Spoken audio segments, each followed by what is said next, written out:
Welcome todos, bienvenidos. Today we are going to be learning, or for some of you, reviewing about connotation.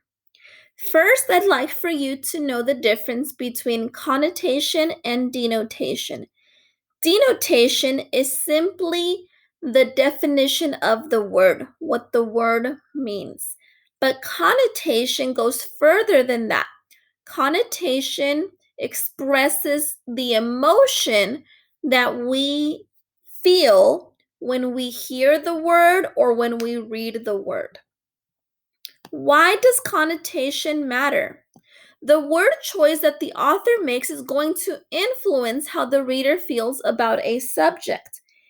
If the text is a story and there are different characters, then the word choice that a character uses to describe another, for example, is going to tell the reader how that character feels about another character or about their surroundings.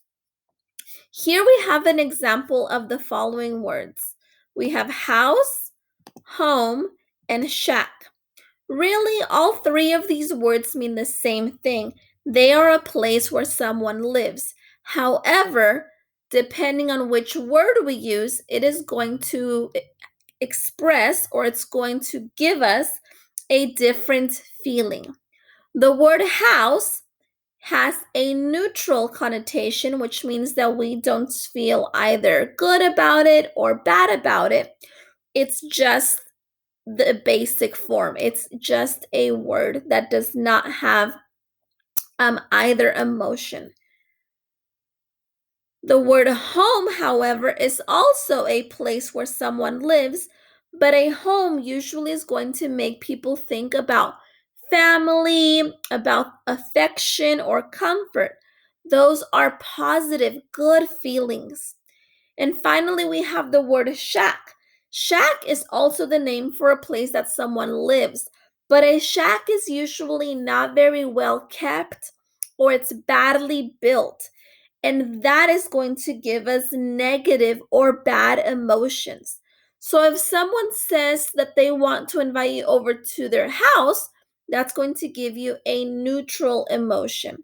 If they want to invite you to their home, maybe it's going to make you feel like a part of their family or positive. Or if they describe your house as being a shack, maybe that's going to give negative emotions for you. So here what we have in the next chart are words that come from the excerpt of the article Hip Hop World.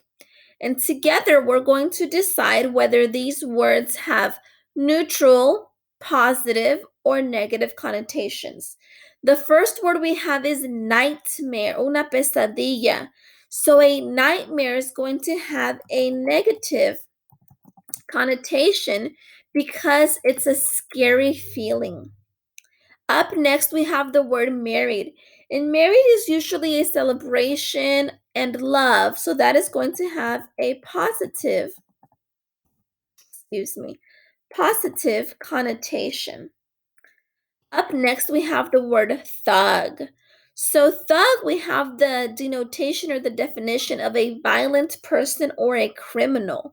That is going to tell us that this is going to have a negative connotation. Next up, we have the word melody. And melody is about music, something that is satisfying to the ear. So that is going to give us a positive connotation. Up next, we have drowning, and drowning deals with death.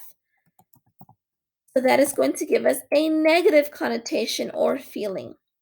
Then we have hypocrisy. Hypocrisy is when you say something is wrong, but then you do it anyways. So that is also going to be a negative connotation. We then have a curse or spell that is going to be maybe a misfortune, which again is negative. And finally, we have the word horror. Again, it's scary and it's frightening. So once again, we have a negative connotation. So looking at these words and their connotation, how do you think that the father feels